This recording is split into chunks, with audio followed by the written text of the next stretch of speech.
Super-Homem versus Matrix. A Matrix, a vida e a metade desconhecida do mundo. A Matrix como um aquário que está dentro do rio. Nós que estamos dentro do aquário, da holografia, da Matrix, sem os nossos superpoderes, percebemos o rio, o universo que está do lado de fora do aquário, do lado de fora da Matrix. Sim, percebemos muito disso. Percebemos algo marcante disso, mas estamos dentro da Matrix, dentro do aquário, dentro da projeção, dentro do holograma, dentro da ilusão da Matrix. Os hindus antigos, os Aryas, chamaram a Matrix de Maya, ilusão, pois é uma projeção. Matrix, matriz, mãe. Na verdade, como nos contos de fadas, uma madrasta má, que nos ofereceu uma maçã e nos deu um sedativo, mantendo algo entre nós e a realidade, como se fosse o vidro do aquário, a projeção, a ilusão. Se considerarmos o tempo uma unidade de grandeza do que é de fato eterno e não uma medida de transformação que podemos acompanhar pelo relógio, pelos calendários, poderemos descobrir algo sobre a eternidade, pois o tempo é eterno. A aproximação da eternidade sempre constituiu para nós, antes de se tornar mito, um poder. A forma com que medimos o tempo parece nos penalizar com uma estampada validade, pois já ao nascer uma criança sabemos que está submetida a uma duração. Sim, todos nós. De um animal do qual somos tutor, uma semente que brota, um grão de areia e até nas projeções dos astrofísicos em seus cálculos e teorias para nosso planeta, sistemas e universo, tudo parece mesmo ter fim.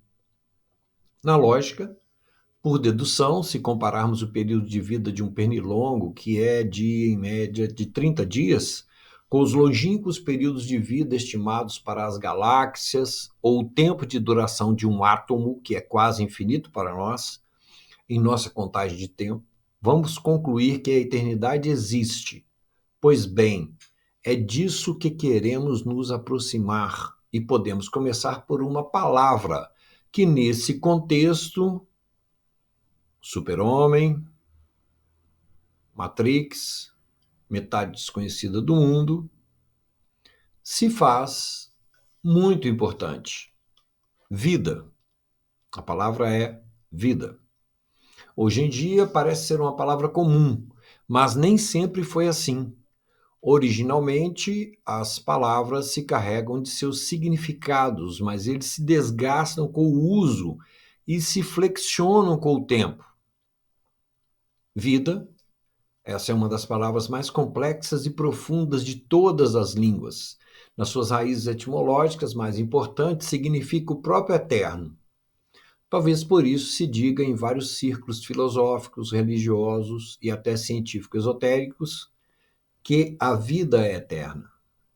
Do latim vita, ou vivos, essa palavra veio anteriormente do indo, que se fez indo-europeu, tendo como origem traduções muito antigas baseadas nos significados originais, por exemplo, da palavra proto-hindu gui, que quer dizer viver, mover, estar em constante movimento.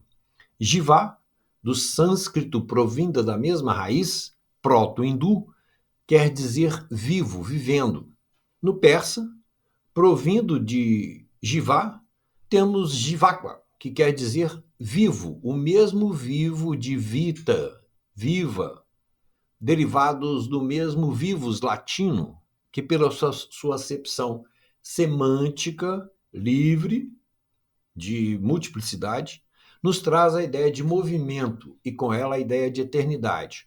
Portanto, se vida é movimento eterno, precisamos, em nossa existência, conquistá-la. O esoterista holandês Jan van Heikenborg, para muitos o maior esoterista cristão e cabalista europeu do século XX, em seus estudos, chegou à conclusão que o que possa ser investigado como eternidade seria formado por átomos cujos elétrons se movimentariam à velocidade de mais de 2 bilhões de vibrações por segundo, o triplo da velocidade de vibração média dos átomos que, por dedução, conhecemos em nossas ciências, com eles lidamos. Há uma instância do funcionamento do ser humano que era natural, mas tornou-se como que um estado de poder, uma condição de uma profunda capacidade de leitura das coisas, dos fenômenos e de toda a natureza, nos seus vários níveis, inclusive muitos níveis sutis, e hoje normalmente invisível para nós, que essa instância de poder, de condição interior, de capacidades, dos sentidos, de outros sentidos que possuíamos e que perdemos. Instância essa que culturalmente nos falta e que ficou nas malhas das civilizações que nos precederam, nas agruras das épocas, dos tempos, do crescimento e do apogeu e da ruína das culturas.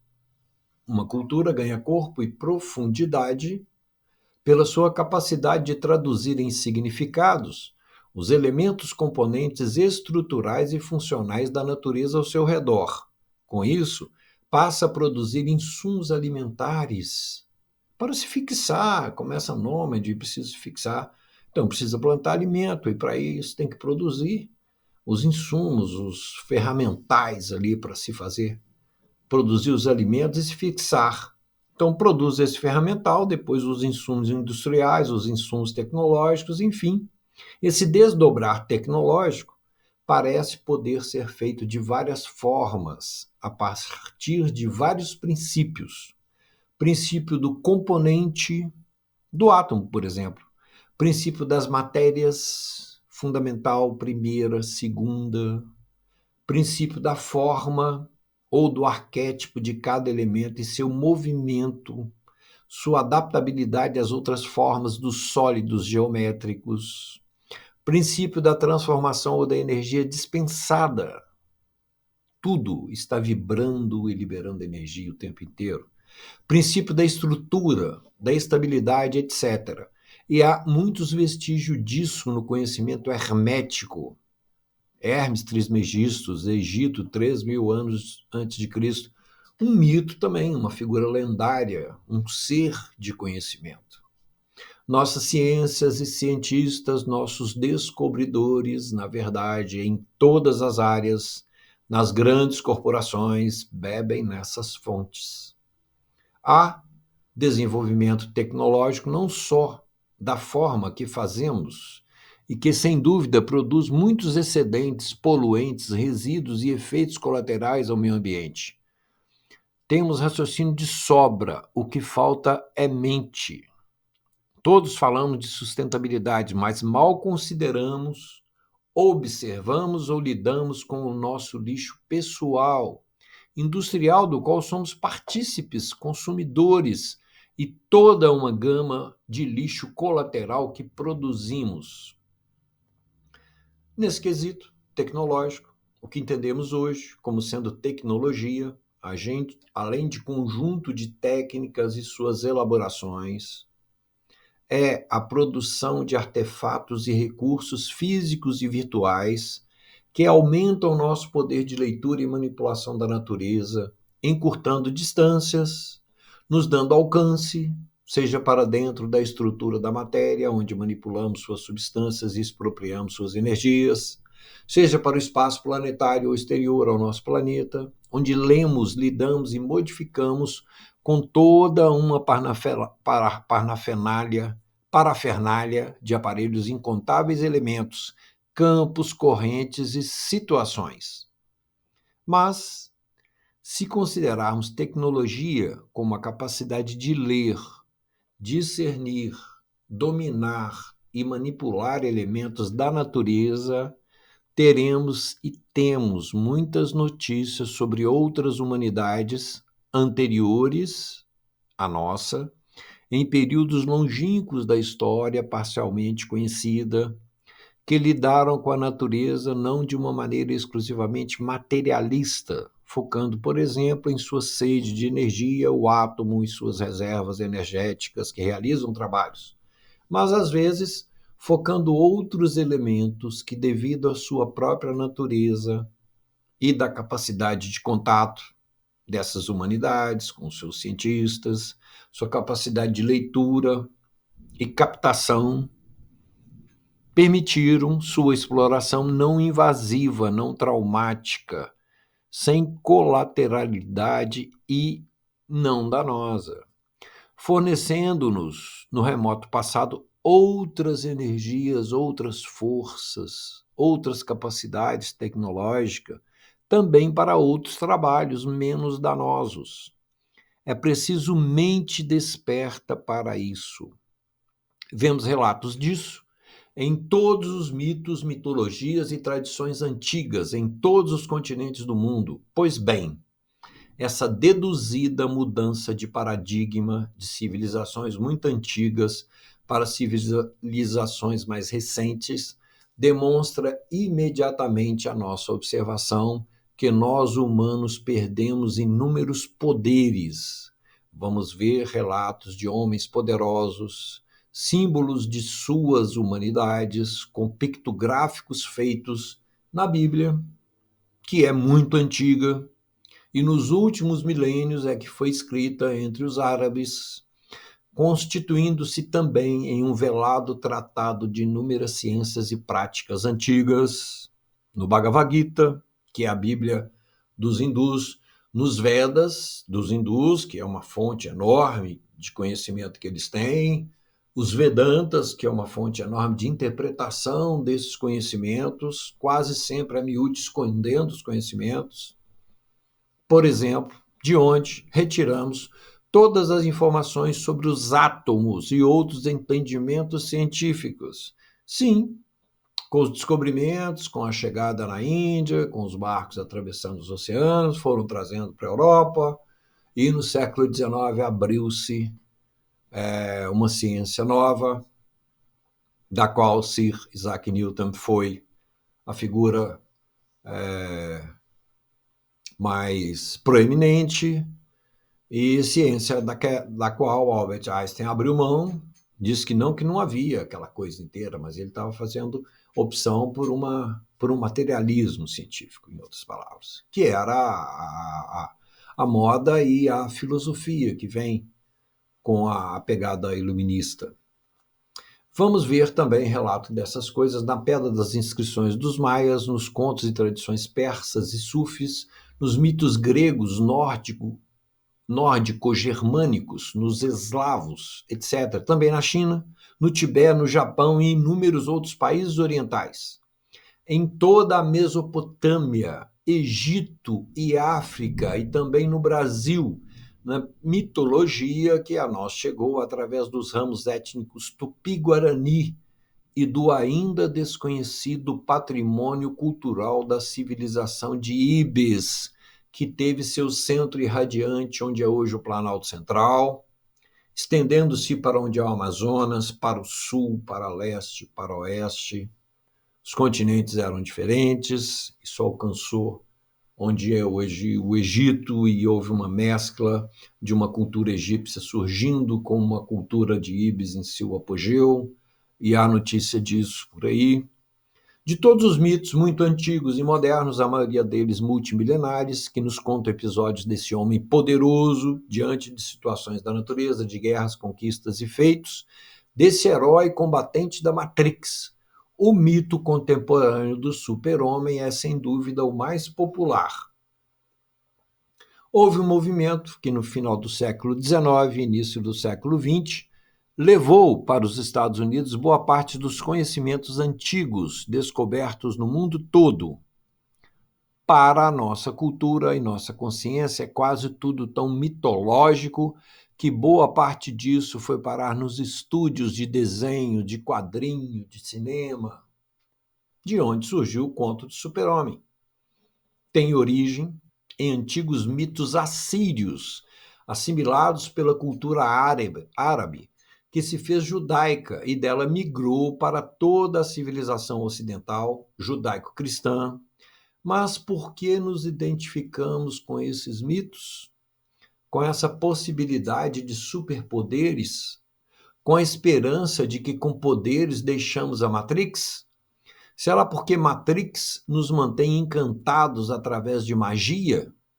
E o que é magia senão superciência, superfísica e superquímica?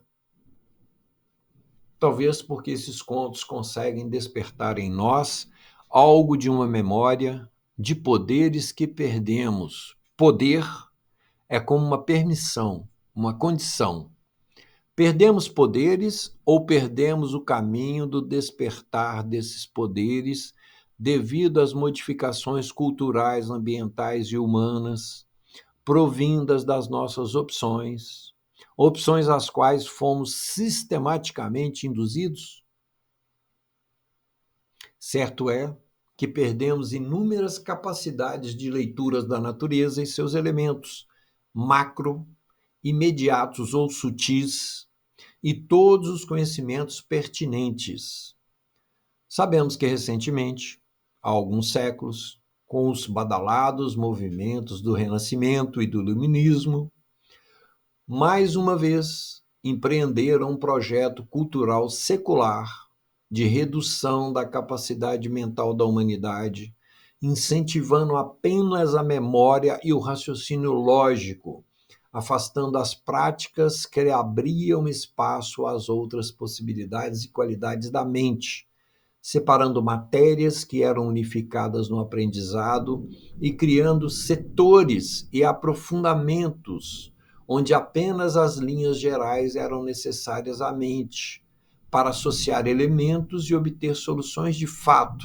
Com isso, reduziram a capacidade dos formandos, que hoje, quando se fazem doutos, perdidos entre os fetiches acadêmicos e de olho no mercado, estão, na verdade, aprofundados em um único aspecto e completando o ensino geral elementar.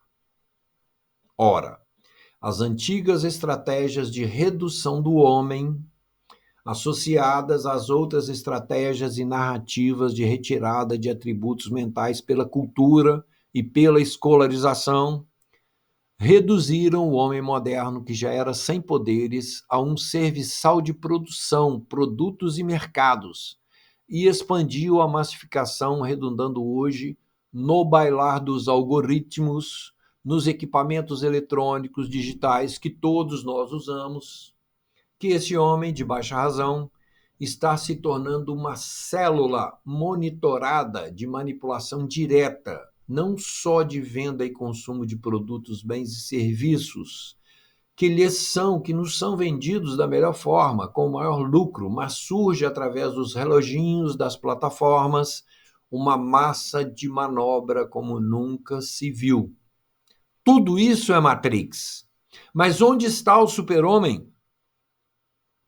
Esse crônico e milenar afastamento dos poderes de origem, por excluir-se o indivíduo de sua mente lúdica, criativa, de sua mente abstrata, das práticas e aprendizados práticos e filosóficos, artísticos e religiosos, e o incentivo apenas de uma limitada e coordenada mentalidade racional, tem criado sim um homem que se assemelha a um animal pensante, pois é esse o projeto daqueles que em tempos imemoriais guardaram para si os conhecimentos elevados de êxodo, de fuga da matriz, de evasão, e com isso os perderam, restando-lhes apenas querer manter e galgar o poder social pelo poder econômico sobre os seus semelhantes, que somos nós. Este poder que eles têm de nos controlar, de controlar os governos, de estabelecer o mundo como uma grande gincana. Ah, não, vai consumir combustível fóssil mesmo. Queima lá no carro, vai dar uma fumacinha aí, mas as estradas também vão ser de combustíveis fósseis, e vamos usar para fazer plástico, e vamos mandar plástico para os oceanos, vamos mandar plástico para a atmosfera, vai ter microplástico dentro das pessoas. Esse poder que eles têm é, apesar de tudo isso, um poder relativo, materialista e, na melhor das hipóteses, minoritário, quase sem importância, sobre as estruturas naturais cósmicas da outra metade do mundo, que se mantêm intactas, aguardando o super-homem acordar, se libertar e lá chegar. Esse poder minoritário nos leva a uma antiga crença de que os poderes humanos, hoje conhecidos, serviam para acessar a metade desconhecida do mundo, ou seja, o fora da Matrix. Temos um conhecido desenho medieval, esse que ilustra nosso áudio, que exemplifica isso. Nesse desenho, um homem vestido com uma túnica vermelha da realização alquímica interior e espiritual, da renúncia de si mesmo, renúncia do seu eu, da sua consciência provisória, cultural, escolástica, familiar, mundana, é o termo que os círculos augustos, antigos usavam. Essa túnica vermelha da renúncia do seu egoísmo, do fim da separatividade do todo, está agachado, na verdade ele está engatinhando, apoiado em 3 pontos, se dirigindo para fora da Matrix. O primeiro ponto é a sua mão esquerda, que se apoia sobre o seu cajado, que está deitado ao seu lado, o que significa que, sob a tradição, ele renovou a sua consciência e nela se sustenta. Tradição é aquilo que foi guardado para ser praticado, porque funciona, porque tem certeza que funciona. Através do tempo, isso foi confirmado, então é um conhecimento clássico, e é um conhecimento clássico reservado e um conhecimento clássico publicado, vamos dizer assim. Esses 3 pontos de apoio sugerem um triângulo que nos remonta ao equilíbrio. Então, esses 3 pontos de apoio são a mão esquerda sobre o cajado e os 2 joelhos apoiados no solo. Esses 3 pontos, então, nos remontam ao equilíbrio do pensar, sentir e agir. O pensar tem como contraparte, na sua mesma altura, vamos dizer assim, o querer. O sentir, no seu nível, tem como contraparte o desejar. E o agir tem como contraparte o reagir. Nós podemos observar que o pensar tem um lado vicioso de mente identificada que está no querer.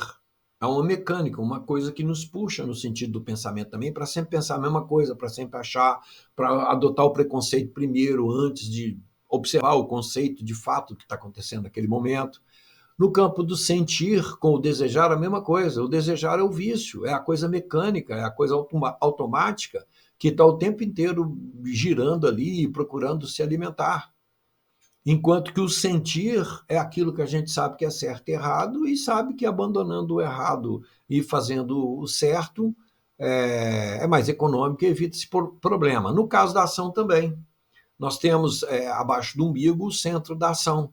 Sentir para o coração, pensar para a cabeça. Então, pensar e vontade, sentir e desejar, e abaixo na motricidade, o agir e o reagir.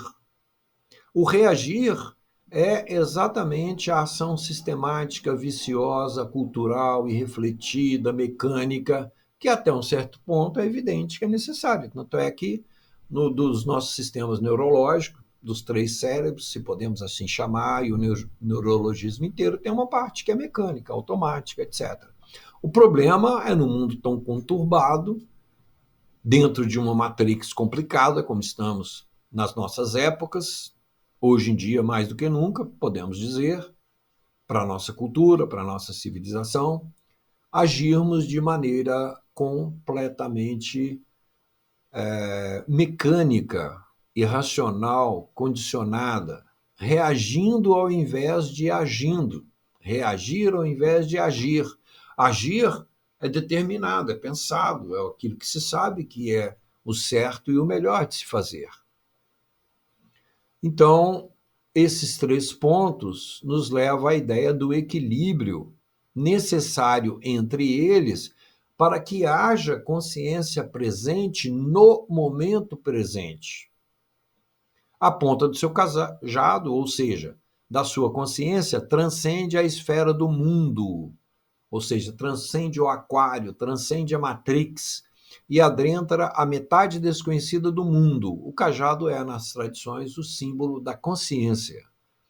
Ele tem como correlativo no corpo humano a coluna vertebral, dentro da qual está a medula oblonga, aonde a consciência é em parte veiculada. É veiculada dentro da estrutura craniana, no cérebro, mas tem esse corpo neurológico inteiro para se fazer um apoderamento, vamos dizer, do corpo, ou nas tradições, Gurdjieff falou do cavalo e do cavaleiro, a consciência como cavaleiro, o corpo como cavalo. Esse contato entre ambos é feito através dessa estrutura inteira neurológica que tem esse bastão de Moisés, esse cajado, na forma da estrutura da coluna vertebral, esse é o simbolismo dos antigos. Os 5 dedos dessa mão estão suavemente levantados para cima, o que nos lembra o significado da alma, que é, em parte, o funcionamento da sua consciência superior.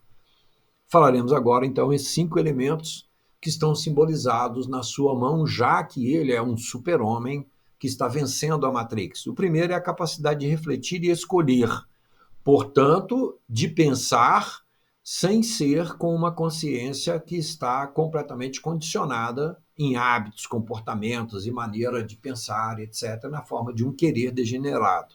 Segundo, é o poder de responder às impressões e energias originais.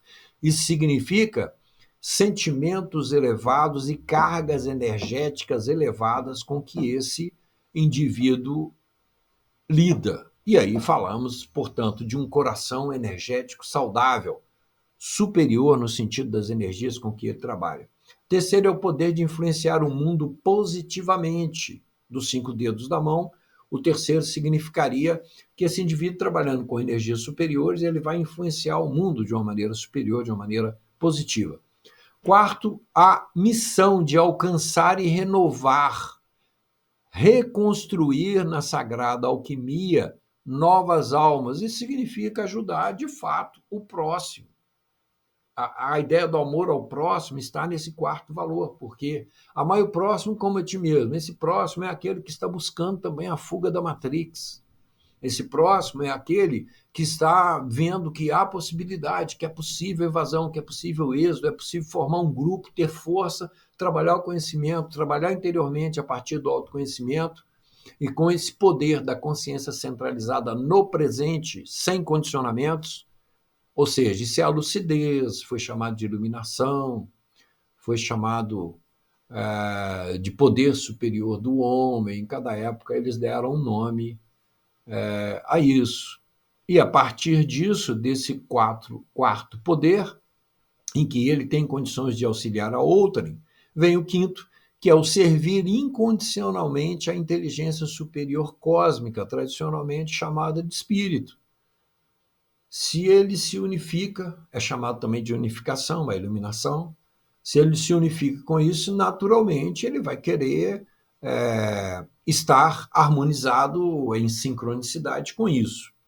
Com a sua face em riste, a nossa personagem, nesse desenho extremamente simbólico, muito bem produzido, ele vê os mecanismos e estruturas do mundo original, do pleroma, foi chamado também de pleroma pelos antigos, do rio divino. Então ele vê os mecanismos, ele vê o rio divino, ele vê o que está fora do aquário, ele vê o que está fora da Matrix, ele vê os elementos que estruturam, que mantêm a Matrix sendo Matrix, uma vez que põe a sua cabeça para fora do aquário, que está no fundo mais profundo do rio, segundo as tradições, que vem do trono de Deus.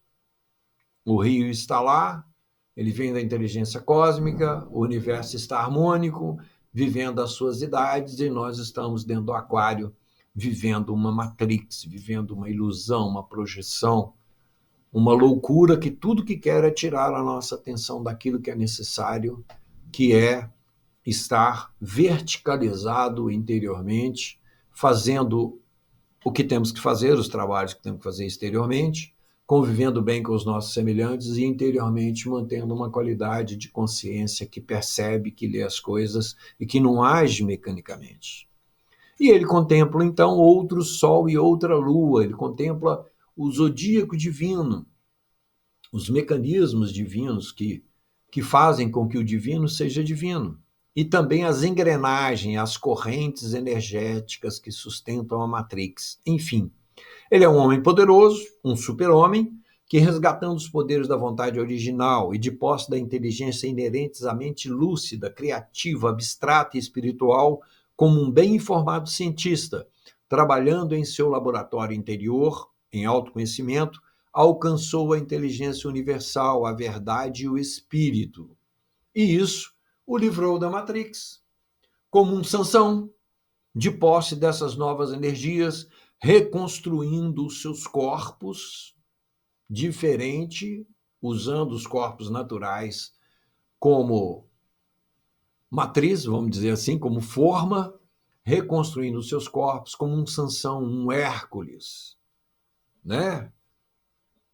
Um Enkidu, um Lao Tse, um Pakal Votan, um Hermes Trismegistus, um Apolo, né, que pegou um pouco do fogo divino e para socorrer a humanidade com conhecimento, com a metalurgia, com tudo, segundo o mito. Um Jesus Cristo. Um Jesus Cristo. E outros, muitos outros mestres e grandes do espírito. Ele abre uma ponte entre as duas naturezas, sendo ele agora a porta. E com seu cajado de verdadeiro ensino superior, trabalha junto aos seus alunos. É desse poder e dessa outra metade do mundo que estamos falando. Aproveite e compartilhe nosso conteúdo, inscreva-se, deixe seu like, apoie o canal.